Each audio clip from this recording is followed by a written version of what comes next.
Hello everyone, and welcome to today's webinar, Trusted Data, Better AI. Thank you for joining us today. We're really excited to have you here, and we hope this session will give you both practical insights and a clear perspective on how to move from AI experimentation to something you can truly trust in production. My name is Cristian Badet, and I'm the host of today's webinar, also lead data architect at Mindit. My focus is on building governed data platforms and helping organizations turn data into real business value, especially now as GenAI becomes part of everyday decision making. I'm joined today by my colleague Vlad Marin from Databricks, who will bring the best practices from platform perspective and walk us through how these concepts are implemented in practice.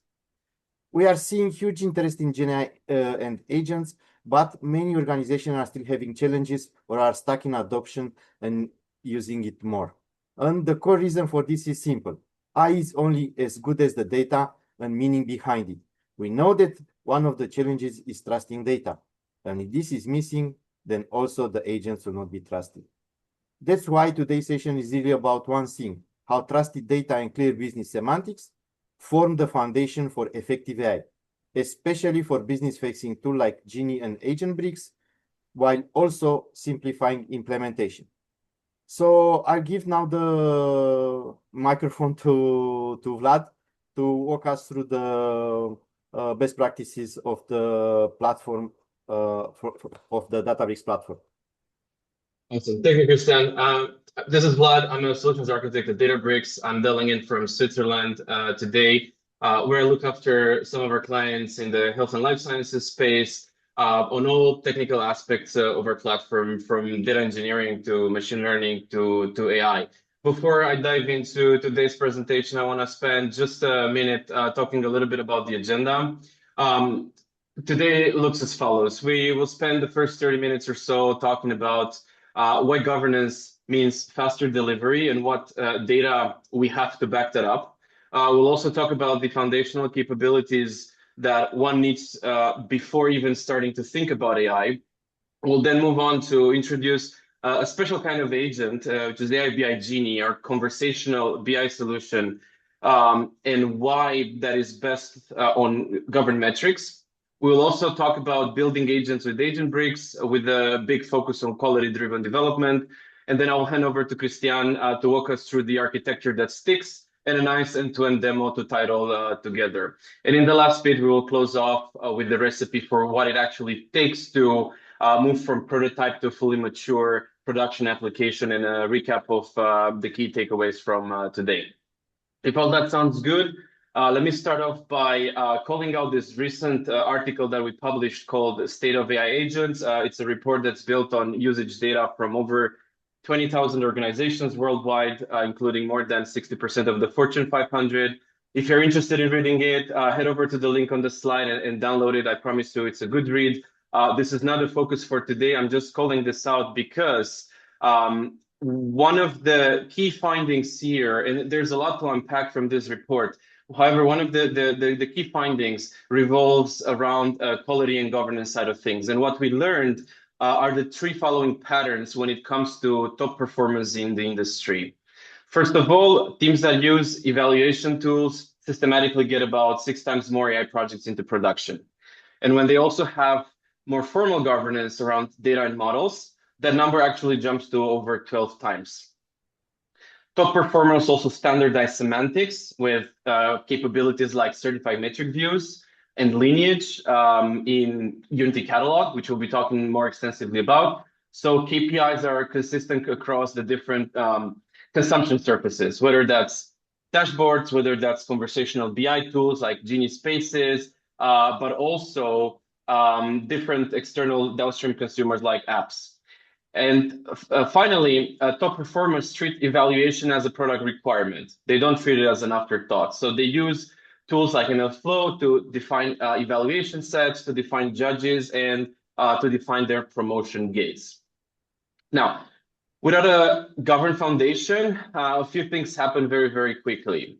First of all, you'll get inconsistent answers because every team, and sometimes even every tool, will encode its own logic. You'll get very subjective evaluations where someone will be testing a handful of prompts. They will be eyeballing it. They will say, oh, this looks good. And then they ship it to production. And this is how you end up with regressions in production. Every time a new model or prompt, quietly breaks cases that no one retested, and there's no objective signal to catch it. Now, with limited observability, you don't see issues until very late when a stakeholder will be complaining or there's a risky answer that ends up in front of a customer. And without clear guardrails or audit trails, this turns into compliance and brand risk, because you just cannot easily explain who saw what or why the system behaved as it did. So for today, our thesis is rather simple. Governance and evaluation do not represent friction. They're actually how teams move faster and with fewer surprises. And when semantics and access are governed and then quality is measured instead of just being guessed, you end up shipping changes with a lot more confidence. And in the rest of the session today, we'll show you that this pattern, this collection of practices tied around Unity Catalog for governance, MLflow for evaluation, Genie for conversational BI, and Databricks for production-ready agents. And if this is the first time you're hearing or seeing anything about Databricks, here we talk about what we call the data intelligence platform. This is the single foundation for all your data and AI workloads. And it starts at the bottom with Delta and Iceberg as open source formats that are sitting in your own cloud storage. And this allows for building that single source of truth and also benefiting from highly performant data consumption. Data engineering capabilities for all things ingestion, ETL, streaming fall under the Lakeflow category. For warehousing and analytics, we'll talk about Databricks SQL or DB SQL as we call it.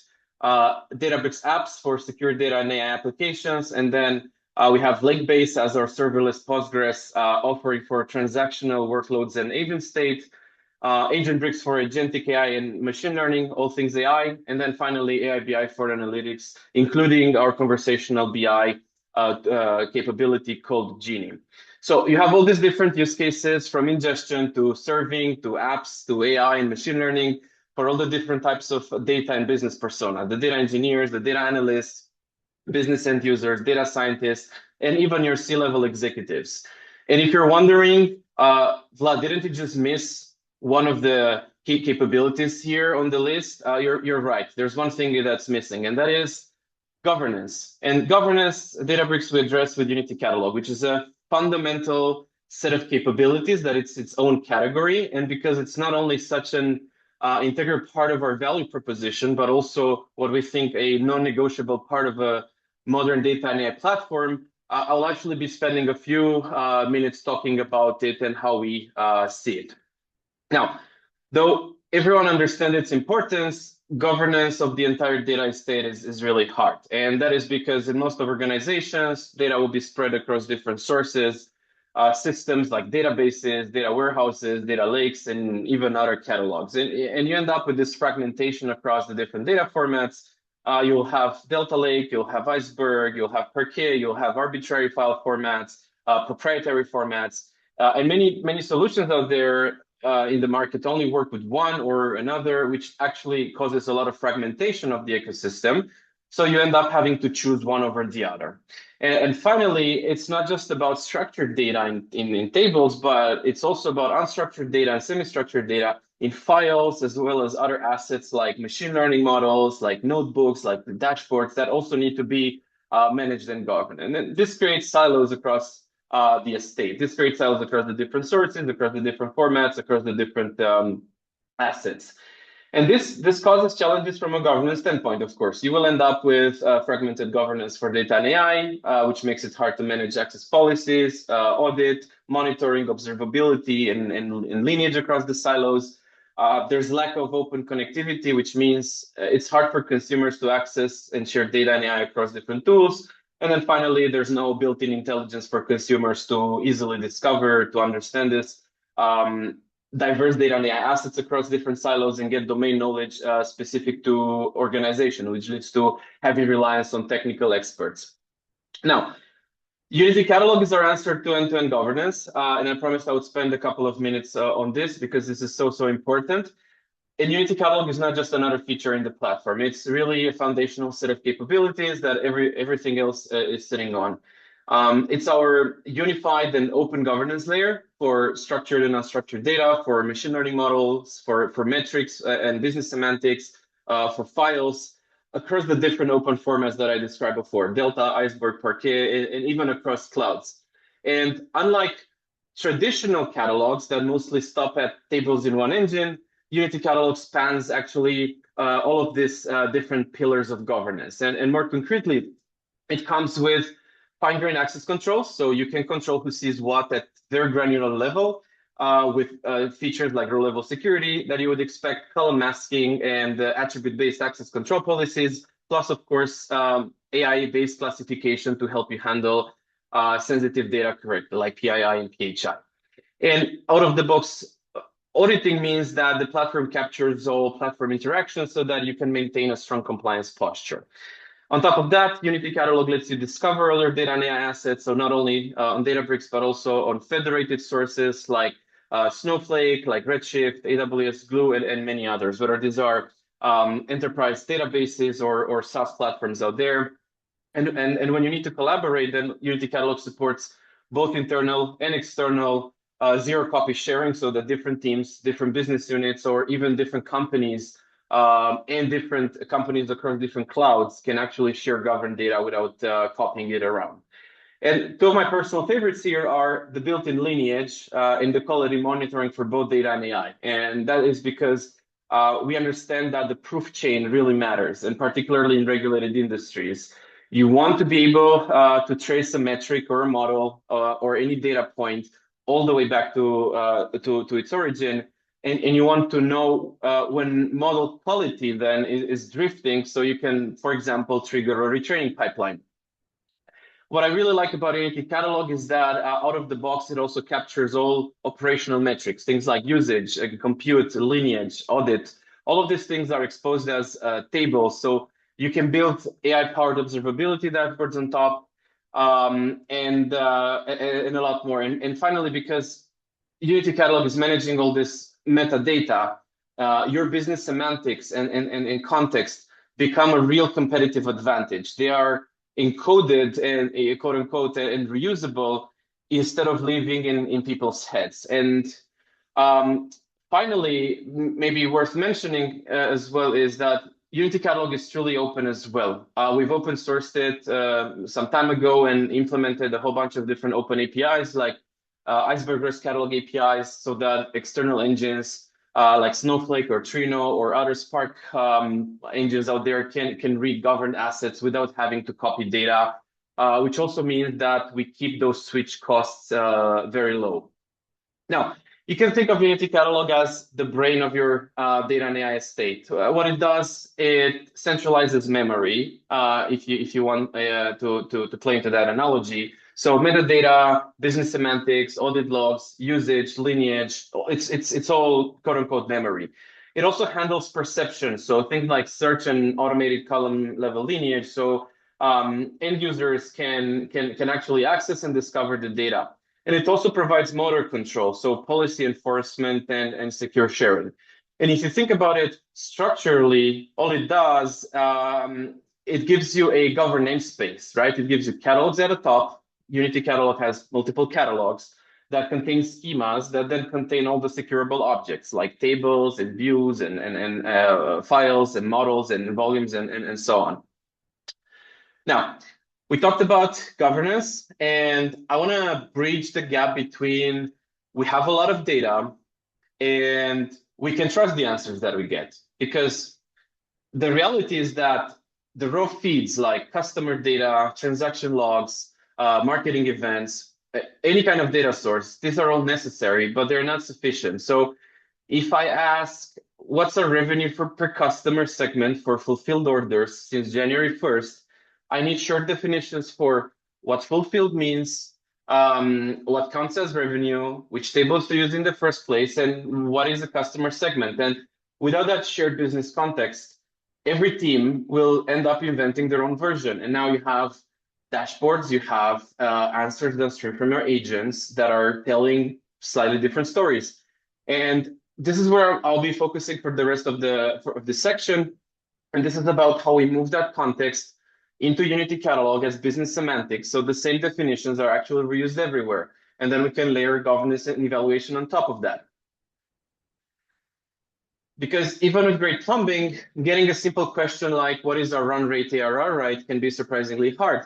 You need to know which tables to use, how to join them, what counts as active customer, and how to even annualize revenue correctly. And what you see here is the real cost of not having shared semantics, because we're looking at the same underlying data, but different teams end up each writing their own SQL to answer what is ARR. And in practice, you'll get something like $2.5 million ARR by analyst one and $2.8 million ARR by analyst two. A data scientist comes into picture, and the output they will produce will be $3.2 million. And they're all incredibly smart people. They're all working in good faith, but each has made slightly different assumptions. Whether it's a different filter on what active means, or a different way of handling cancellations, a different time window, you name it. And this means that when you have many people working in an organization, you inevitably end up with different numbers on the same data. And that's been a problem for a long time in BI, but it becomes a much bigger problem with AI. And now agents can generate SQL for anyone. You've seen it, including people that have no way to tell whether the logic is correct. So inconsistency goes from being just a problem for the analyst to truly a strategic risk. Now, BI semantic layers were designed to solve these problems. We've had this around for a long time. They aim to centralize the definitions, to abstract away the complexity of logic so that everyone has the same numbers. However, BI semantic layers have had a number of problems. And the biggest problem is that they're very tool specific. So in Power BI, you will have your semantic layer defined in DAX. In Tableau will be a different language, same in Looker. And the rest of the world will still have, various degrees of using SQL. And what we end up with is agents and other applications will be bypassing these or re-implement that logic. Now, agents, they need a lot more than just BI semantics. They need trusted metrics that reuse the same definitions you already use in BI, plus additional metadata like synonyms, like LLM instructions, vetted example queries, so they can interpret any kind of fuzzy business questions and still land on the right logic. And in Unity Catalog, we treat all of that as first-class semantics. So both dashboards and agents are actually grounded in the same trusted definitions. What are we actually doing is shifting semantics left into Unity Catalog. So we model the business semantics like measures, dimensions, relationships as metric views, and then we enrich them with agent-friendly metadata like synonyms, instructions, reference SQL snippets, formatting rules, certifications. And what this gives you is a single central repository of definitions for KPIs like ARR, so that every time you are querying this, no matter what surface you're accessing from, you're getting the same result. This also gives you reusability across the different surfaces.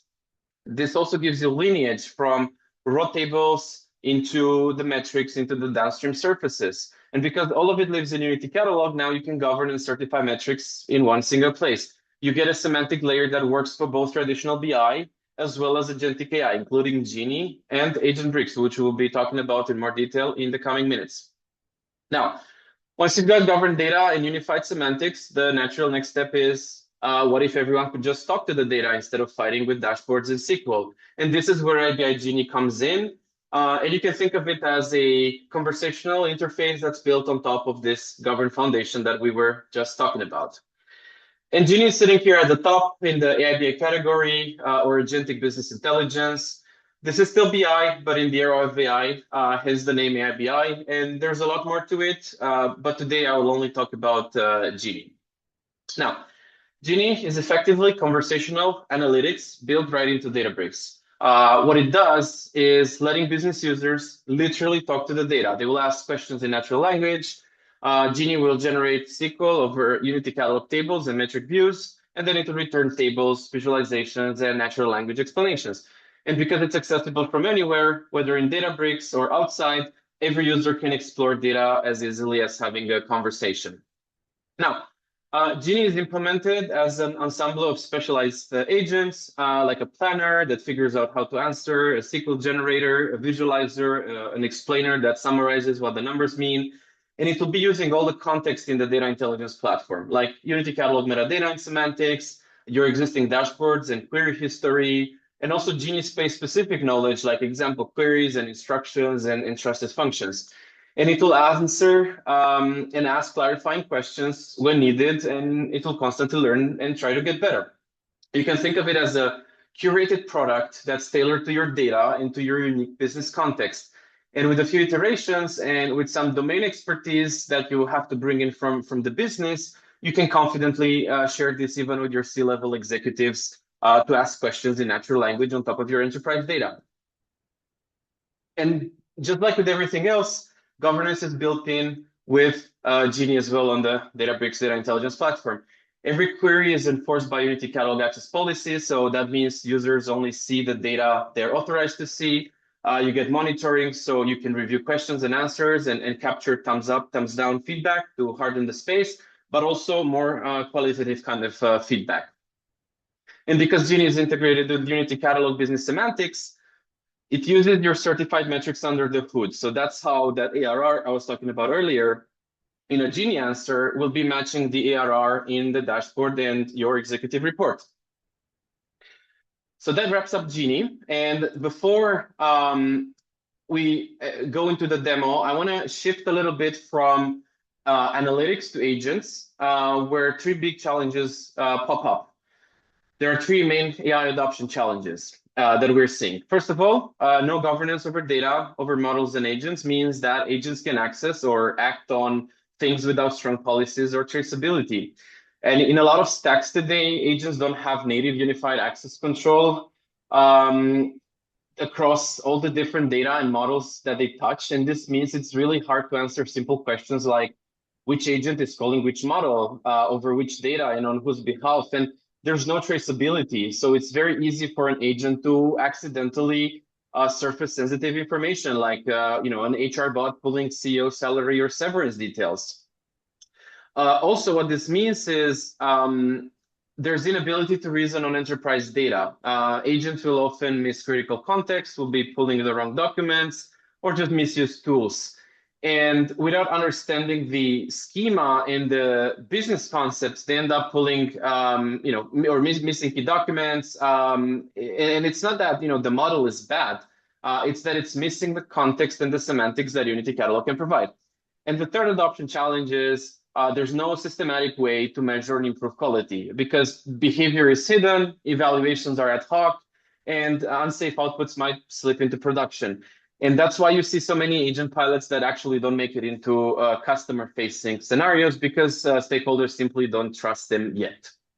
Now, we address these challenges with Agentbricks, which is our foundational capabilities for all things agentic and machine learning. So let me introduce you to it quickly. Agentbricks is the control plane to build and manage all of your enterprise agents and help bring them to production. Agentbricks comes with contextual reasoning. It's capable of running any model or framework natively. It evaluates and improves quality over time, and it comes with unified cataloging and governance. Now, on the contextual reasoning side of things, the key idea here is that Agentbricks sits with your data and semantics, not off to the side. It doesn't just throw raw text at a model. It uses your business semantics from Unity Catalog, which we described before. It also leverages the learned semantics from past queries and dashboards, and really any custom semantics that you define. And then retrieval is guided by that metadata, not just by keyword search. So the agent picks the right tables, it joins them correctly, and also pulls the right documents. And that's why we see better table selection. That's why we see better joins and much higher answer quality than a generic RAG stack that has no understanding of your enterprise context. Agentbricks can work with all the different models, whether it's custom models that you've trained, Databricks hosted foundation models, and external providers like OpenAI or Anthropic via the AI Gateway. It's also governed in the sense that everything runs under Unity Catalog and the AI Gateway. So you get one inventory of agents and models end to end, and I'll be talking about that in a couple of minutes. And because everything stays inside your security perimeter, you can automatically enforce proper access controls. So set rate limits to manage costs, prevent harmful content, and track lineage from data to models, all without ever having to move outside the data outside of your organization. And the next point is about Agentbricks being capable of evaluating and improving quality over time. Our philosophy is that we don't treat agents as a fire and forget. With Agentbricks, every run can generate traces, evaluation scores, and feedback, and we use MLflow judges, which I'll be talking about in a second, and benchmarks as well to see where answers fail, and Agentbricks can automatically explore different models, prompts, configurations to improve the quality or costs. And over time, as you add SME feedback and real traffic, the agent system gets better at your specific tasks instead of staying at day one quality. And I already talked a little bit about this. Agentbricks uses Unity Catalog as the single system of record for agents, for tools, MCP servers, for models and data. And this gives customers one inventory. It gives them end-to-end permissions, auditing, cost attribution, and also sandbox execution for custom code. And we think it's the only platform out there that governs all these different assets together, from models to data to the different tools. Now, Agentbricks is a full end-to-end agent platform, including document processing, intelligent retrieval over structured and unstructured data, a runtime for custom agent deployment, and also native access to all major LLMs. Agentbricks manages and governs the models that you build. Unity Catalog is here for governance, and MLflow is our stack open source for observability. So if I were to wrap this up, you have all the tools that will help you build, deploy, and govern AI agent systems, as well as traditional machine learning workloads in an efficient way. Now, before I even talk about what it looks like to build agents, I want to take a quick detour to talk about quality, and this is super important because getting AI applications into production is quite challenging, and it's challenging to make sure that your agent and your models behaves in a way that's proper, that's appropriate, and returns high quality responses. And that is because LLM behavior is not deterministic or predictable. They accept freeform user inputs, which has much larger freedom than what we're used to before. Quality has a lot of different aspects. It's not just simple metrics like accuracy and precision. There's different criteria that we need to assess before launching user-facing apps. And then finally, LLM-based systems include different building blocks, such as foundation models and tools and retrievers. So there's all these different moving parts. And when one of them gets updated, how do we actually make sure that it doesn't cause any regression? Now, to build AI-powered applications that actually produce highly accurate outputs, what you need is to be able to measure and evaluate them. And you need to be able to evaluate and use any combination of open source and commercial AI models, but also ML models in the traditional sense for agent system. And it shouldn't really matter where these models are hosted, whether it's inside or outside of your platform. You should be able to automatically measure the output quality of these agents. With AI-assisted experiences, judges that grade responses and allow also human experts to give peer feedback. And if quality issues are found, then you should be able to trace the root cause, to evaluate fixes, and to redeploy quickly. And at Databricks, we do this with MLflow, with built-in judges for things like correctness and groundedness and safety, custom scores for domain rules, the ability to compare variants side by side to capture traces and metrics, and finally with golden sets curated with SMEs for edge cases and adversarial prompts. And of course, there's the ability to give human feedback as well. So in case you've never seen tracing before, particularly in MLflow tracing is an open source observability solution for LLMs, RAGs, agents, and any AI application. What it does, it captures detailed information about code execution, including the intermediate steps, like structure logs tailored for AI debugging, evaluation, and monitoring. And Cristian will show a little bit more in detail what this looks like. I just wanted to give you a quick intro. If we also talk a minute about how we actually bring humans in the loop to harden our agents, we have the ability for every trace to carry human feedback in the assessment panel so people can mark if an answer is correct, it's grounded in the right facts. And this is combined with LLM scorers. because when we need subject matter experts or stakeholders to review results, we're not going to do it here. We use something that's called labeling sessions. We send a set of traces into a simple shareable UI where non-technical users can actually read the conversation and read their feedback, just like in the chat. And it looks a little bit like this because sometimes you might not be the super expert on the problem domain, and so you want to engage the people that are familiar enough with the domain to assess the quality, or you may want to ask stakeholders feedback directly. Okay, and this is what that looks like. And finally, the evaluation result metric shows a view like this. You have the different metrics computed by those coders I talked about, the aggregation, and then you can compare the difference between two evaluation runs. All right, so there are two approaches to building agents with Agentbricks, and I'm coming to an end of my part, and I'll hand over to Cristian in just a second. You have these two paradigms. We're looking at a pro-code approach where you have the ability to fully customize the flow as you see fit, granted that you will assume responsibility for and the ownership of that. Or if you look at the other end of the spectrum, a no-code, which is the ability to build entirely on the same foundational capabilities, but as a fully managed solution. And today, actually, we'll focus on the no-code option, just to show you how easy it is to create something of top quality, but also with low costs, and that learns on its own to get better with every interaction. And it's all backed up by the same quality framework. So how do you actually build it? We make things very simple. You first select a task that aligns with the goal you want to accomplish from a pool of agent types, or what we call a factory. And then you define the high-level outcomes, such as build an agentic system that answers questions about credit applications in our bank.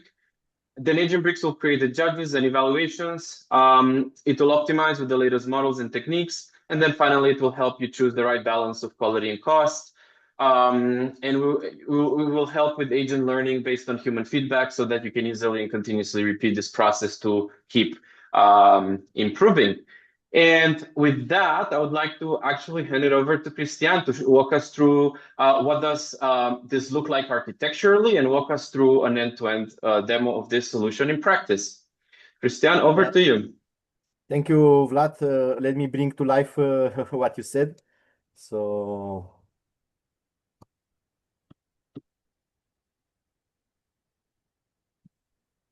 okay. So, this is the architecture, the solution design for the conversational agent that we want to build today and demo today. But first, let's actually talk a bit about what is the business case for this.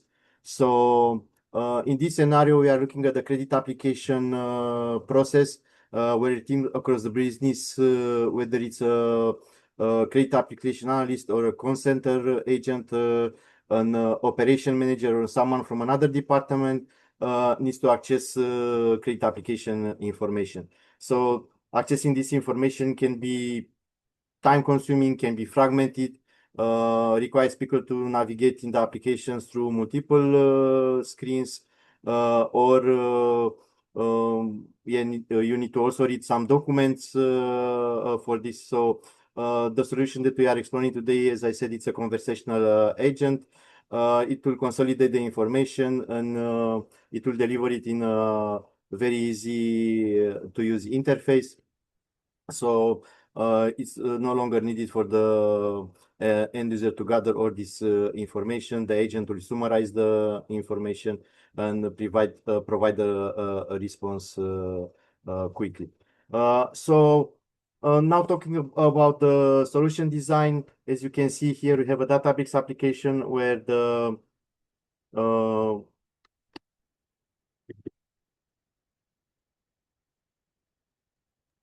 You're good. We have a Databricks application where the user enter the prompts, and then we have a supervisor agent that orchestrates two types of agents. One that it's a knowledge assistant that has it's built over unstructured data. Yeah, we will show you what is this data. And one it's an Genie agent that is built over a Genie space. which accesses structured data. So let's go and show it. As you see here, and yeah, of course, if you don't see, if you see this for the first time, this is the Unity catalog that has the catalogs here, the schemas, the tables here, the volumes can have also functions, can have models. And for our use case, we choose a few credit application tables where heavy information about the credit application, about the rules that are approved or rejected on a credit application, the score that is coming from the credit bureau, and so on and so forth.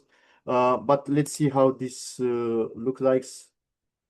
This is the credit application table, and yeah, some sample data. And you can see here you have the application identifier and then information about this application. Another thing that we built for the demo is a metric view, and yeah, this is the metric view.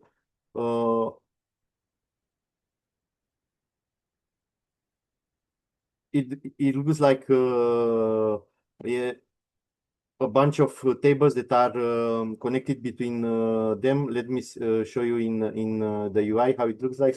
So here you can have a dimensional model, or you can have some other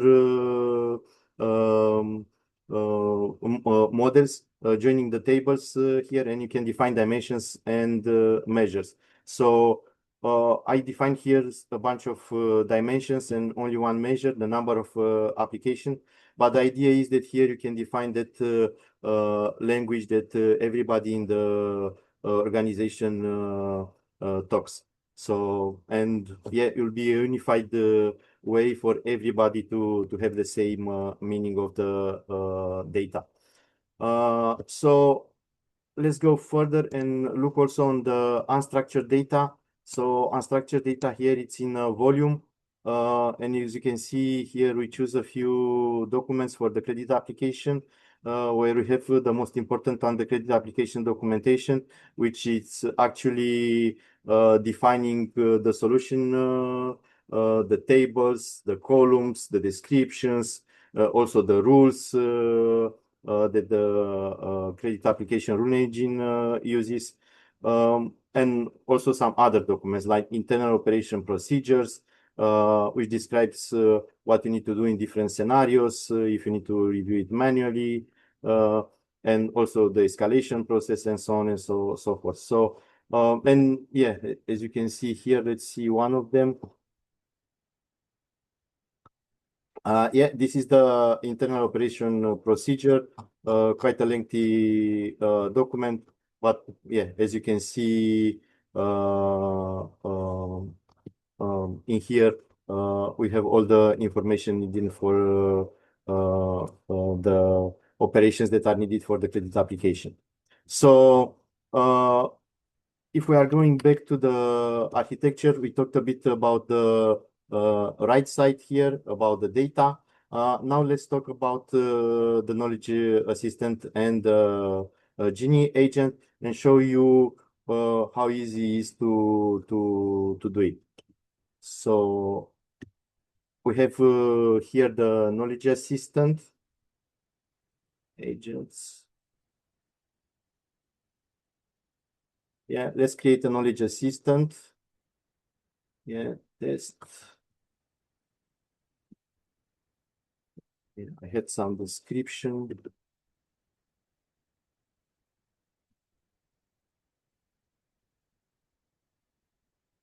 Okay, then take it and add it. So yeah, now we have the description for the agent, and we can select what is the knowledge source for this knowledge assistant, and we are choosing our volume that has the documents. We'll give a name, docs, and yeah, it's ready for use. We can define also instructions. and is ready for this. I will not create it here because it will take around 50 minutes to create it. Because behind the scenes we'll create a vector search index, and yeah, it will take some time to parse all those documents and transform it into searchable information. So, but I'll show you one that I already created. So this is the knowledge assistant. Yeah, and you can see it has the description. It has also some instructions here. So let's put a question to him. What are the injection rules for education and their description?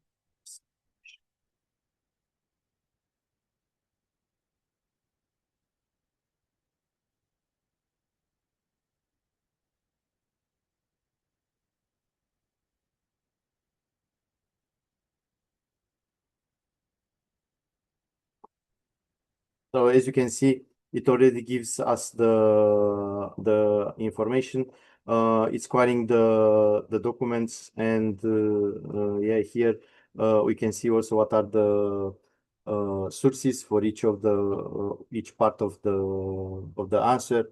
So yeah, in this case, it only queried one document. So going further, yeah, let's go and see also the Genie space that we created. We have here the Genie space, and Genie space also is structured data like tables and curated data sets. The Genie agent can translate natural language question into queries against this data, delivering precise and data-driven answers very quickly. So what is important in a Genie space? In a Genie space, of course, the data it's important. And if you don't already have, as you should, yeah, a well-defined metadata for the tables and columns, you can also change it here. You can edit the description of the table. You can edit the description for the columns. And then you can actually go and define the most important things being joins, because the Genie needs to know how to join the data, SQL expressions, and SQL queries. Yeah, you can see here I defined an SQL expression based on the measure that I defined in the metric view, and then you can have a lot of SQL defined here for different questions, because Genie is actually basing the answer firstly on this one. So if it already finds a question here that has already an SQL query associated, then he will use it. So if we are looking on one of these, so again, this is another SQL query referring to the same number of applications, but it's giving per month. Okay, so what else can we do on a Genie? We can benchmark it. Yeah, we defined here 8 questions. Again, that will be used by Genie if are find in the prompt. So, and based on this, you can evaluate all these questions. As you see here, we have multiple steps to have an 100% accuracy over all these questions. Another thing that you can do, it's also more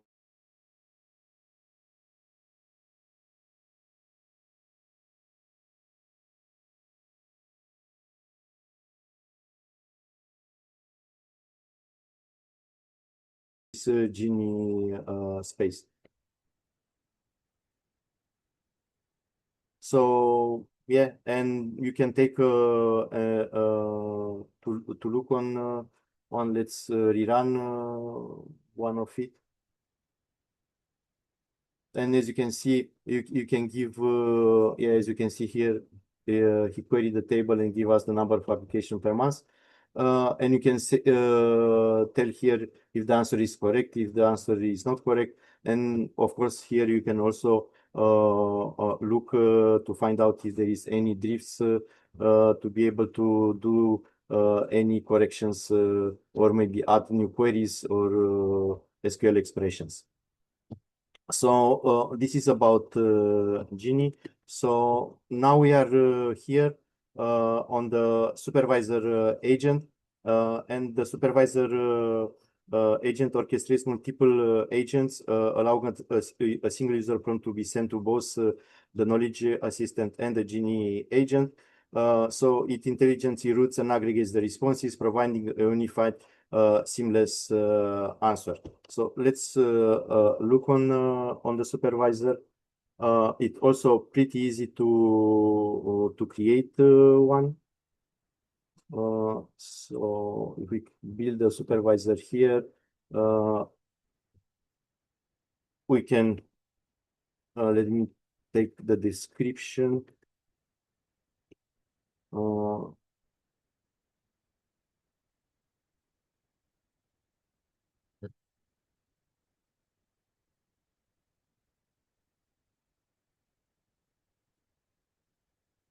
Okay, we are adding the description, and then we are defining what are the agents. So we are putting the knowledge assistant, the first one that we created, and then we can add another one that is our Genie space, and yeah, we can create the agent. It's so easy.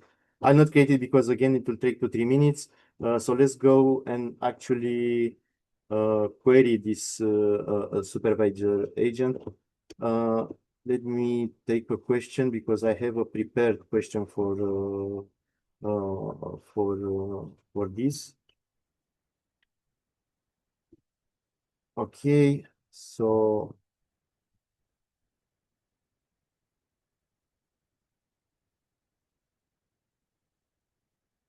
one second, let's know the question.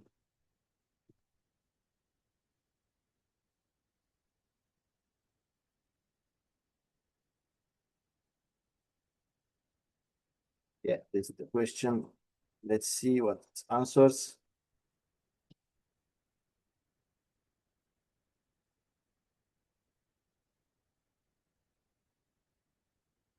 So as you can see, it's first querying the knowledge assistant.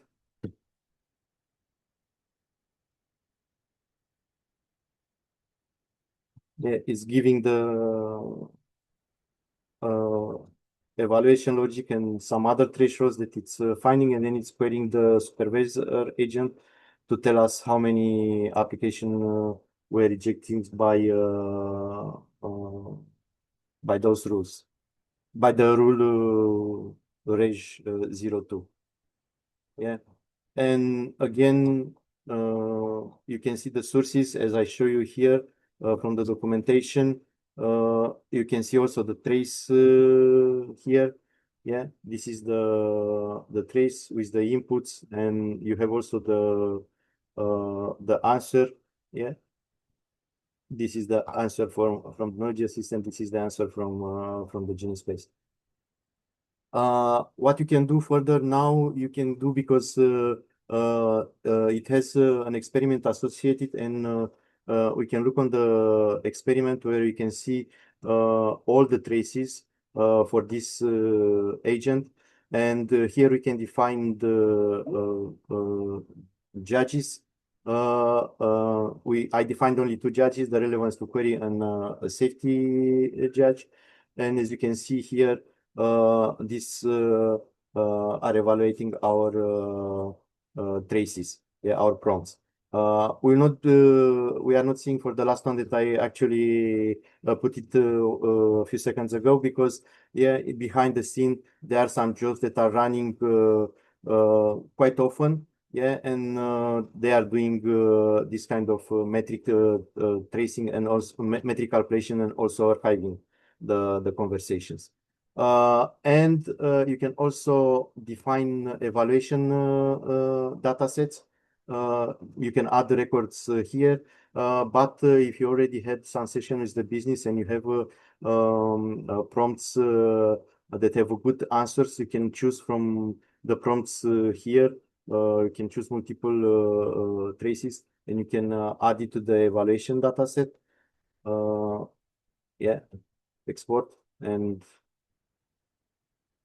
yeah, it seems that some found. Let's try to have only one. What? I'll choose another one. The power of the live demo. Yeah, let's. Okay, could be that Yeah. Anyway, the table has been deleted in the meantime, but oh, good.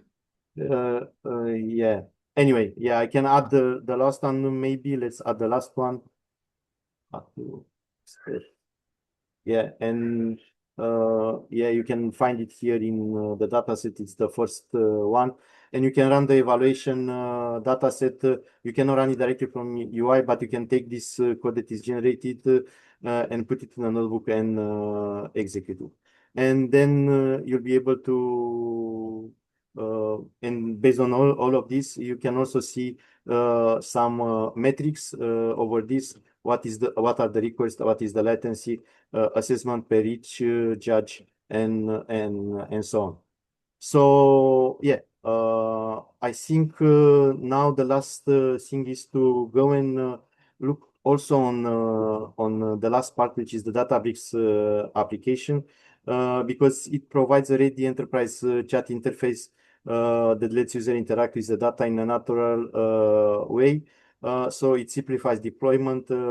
Things can quickly give user a consistent and intuitive experience without building a custom UI from scratch. So let's see how you can create also Databricks application very quickly. Here, apps, create an application. This is a chatui application. We can select the endpoint next, and yeah, we can create it. Let me show you one that it's already created. Sorry, compute apps. Yeah, as you can see here, this is the application. I think there are two important parts here. You need to add your agents here so you can give access to the users. And also don't forget, because if you add the Genie space, the users need to have access also to the tables. As Vlad said, the security is propagated to the table level in Genie space. And yeah, we can. So, and then we can start the application and say here what are the number of applications once. What do you expect to see here? I guess routing to Genie, because Yeah, this is a this structured one is data just a type of. simple question, Vlad, that it show us is routed to Genie to show us an answer. But as you can see, it's a simple UI. We didn't do much. It's pre-built, so very easy to use, and you don't need to have access to different stuff in Genie, like we showed when we queried the supervisor. Yeah, it will be a nice interface for the end user to use it easy. Okay, so you took the supervisor that you just built and you plugged it into the app with a few clicks, and it's the same experience, but it's just a nicer UI, right? Yes, yes. Okay. Okay, so let's see now. Let me go further down the stream to the presentation. So now how can we go from prototyping to production? Yeah. And we know that AI agents are powerful, but without the right foundation can produce inconsistent, unsafe, or misleading results. Business need a structured approach to turn experimentation into reliable agents. So this is requires trust in the data, clear alignment on meaning, continuous learning, safe operation, and the ability to scale across the organization. So let's see what this means. So everything starts with a governed data foundation. Yeah, I must work on data.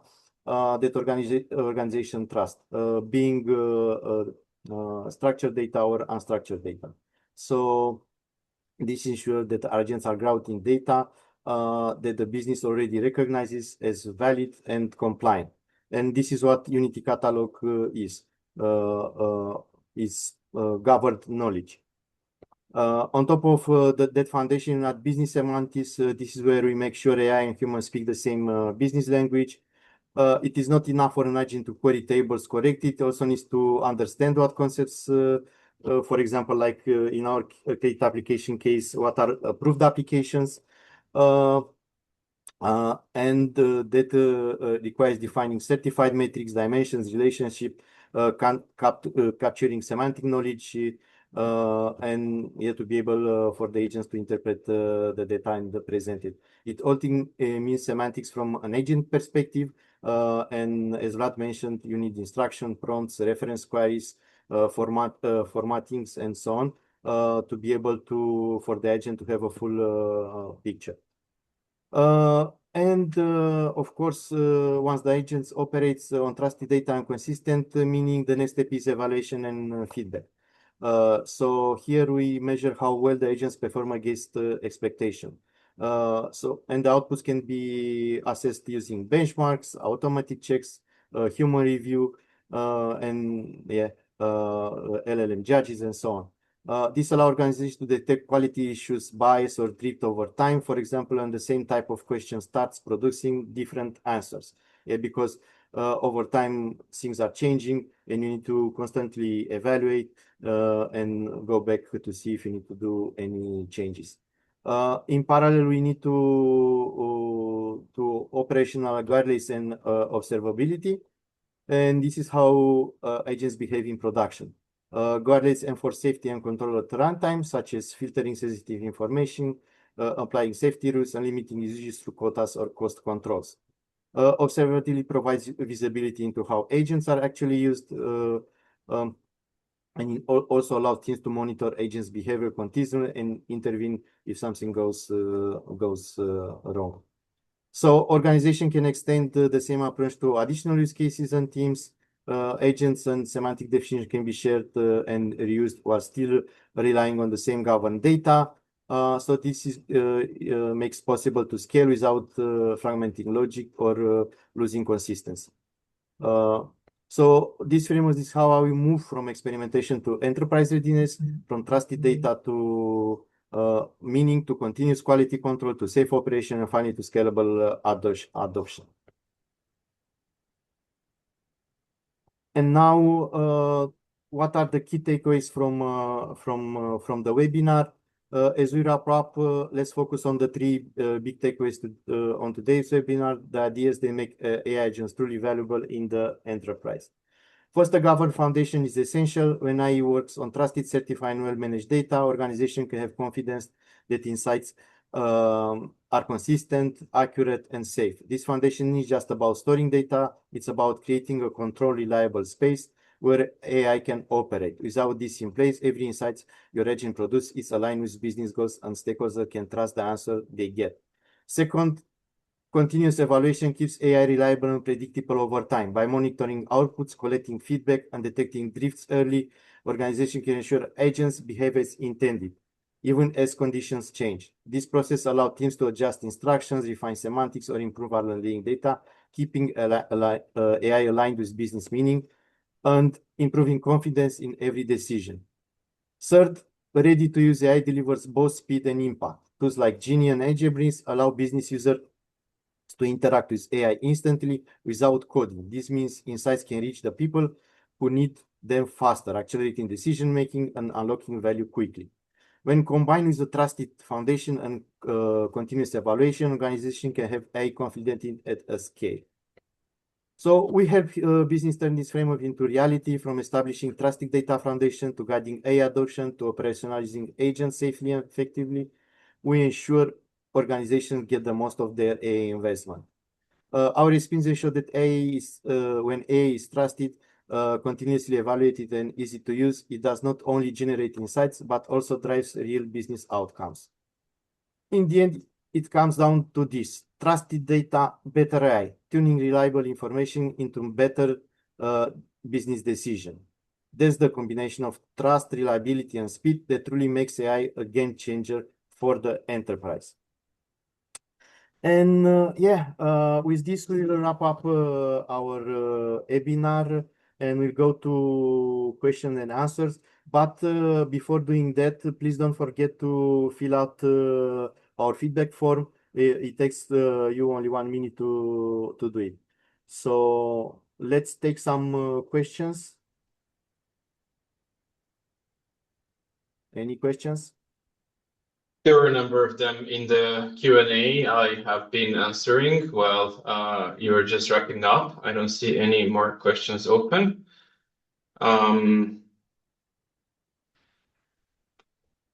Okay, so there's there's an interesting one. How do you handle sensitive PI and transactional data when using Genie on top of the Lakehouse data?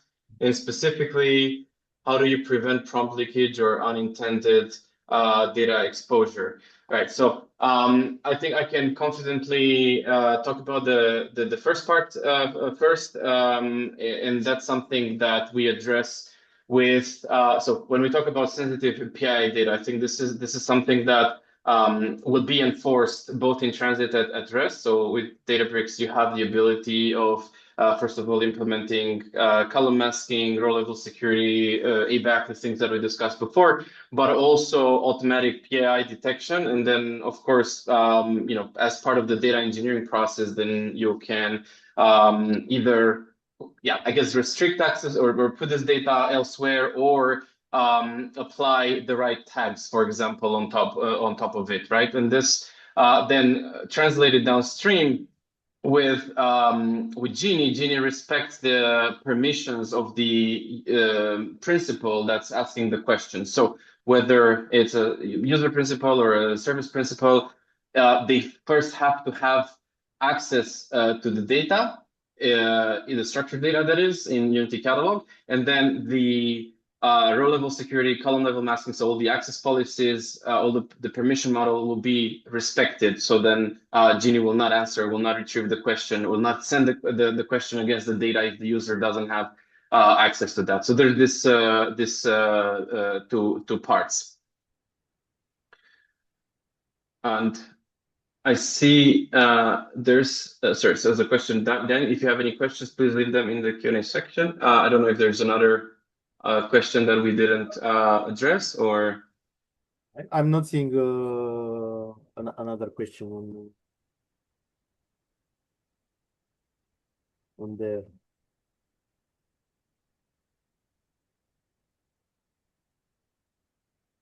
right.